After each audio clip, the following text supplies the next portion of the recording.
வணக்கம் நண்பா, நாம இந்த வீடியோல பார்க்க போறது ஜியா இந்த படத்தோட மூவி ரிவ்யூ தான் பார்க்க போறோம். இந்த படம் இப்ப தமிழ் டப்பிங்ல அவைலபிள் தான் இருக்கு. இந்த படத்தோட ஒன்லைன் எடுத்துக்கிட்டீங்கன்னா, இந்த கடல்லாம் வந்துட்டு பாக்டீரியா இன்ஃபெக்ஷன் அப்படிங்கிறது வந்துட்டு கலந்துருச்சு.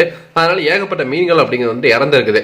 இந்த சமயத்துல தான் மீனை ஒருத்தர் தின்னதுனால அவன் ஜாம்பியா வந்துட்டு மாறிட்டான். அவனுக்குள்ள சில ரியாக்ஷன்ஸ் ஏற்பட்டு அவன் ஒருத்தனை கடிக்க அவங்களும் ஜாம்பியா மாற ஹாஸ்பிட்டல் ஃபுல்லுக்கவே வந்துட்டு ஜாம்பியான ஒரு சூழல் வந்துட்டு ஏற்படுது. அங்கதான் நம்ம ஹீரோயினுமே வந்துட்டு வேலை பார்க்கறாங்க டாக்டரா. இதை தெரிஞ்சுக்கிட்ட ஹீரோ அந்த ஹாஸ்பிட்டலுக்கு உள்ள போறாரு. அங்க வந்துட்டு ஹீரோயினை காப்பாத்தினாரா இல்லையா, என்னெல்லாம் நடந்துச்சுங்கிறதா படத்தோட மீதி கதையா இருந்தது. படத்தோட தமிழ் டப்பிங் நீட்டா பிரசன்ட் பண்ணியிருந்தாங்க.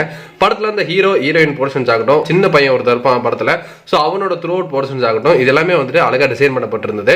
ஸோ அவங்களுக்குள்ள கெமிஸ்ட்ரி, ஹீரோ வந்துட்டு ஹீரோயின் தேடி அந்த ஹாஸ்பிட்டல் ஃபுல்லா வந்துட்டு அலையிறது, ஸோ அவங்களுக்கு வந்துட்டு அந்த ஜாம்பிட்டு இருந்து அவங்களை காப்பாற்ற நினைக்கிறது, அதுக்கு நடுவில் வந்துட்டு ஹீரோ பாக்ஸிங் தெரிஞ்சதுனால ஃபுல்லா ஜாம்பிஸ் வந்துட்டு போட்டு கிக் பாக்ஸிங்லேயே போட்டு விழுக்கிறது, இந்த மாதிரியான காட்சிகளை வந்துட்டு ரசிக்கபடியா இருந்தது.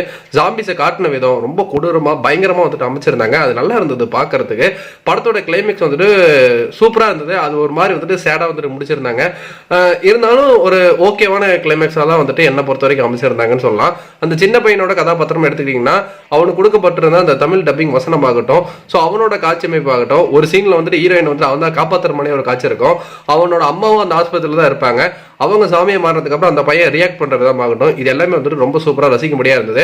படம் 1.5 மணி நேரம் தான், அதனால எந்த வகையிலுமே போர் அடிக்கல. ஒரு நீட்டான வாட்சபிளான மூவியா இருந்தது இந்த படம். படம் முழுக்க முழுக்க ஹீரோவை நம்பியே வந்துட்டு ஒரு படமா இருந்தது.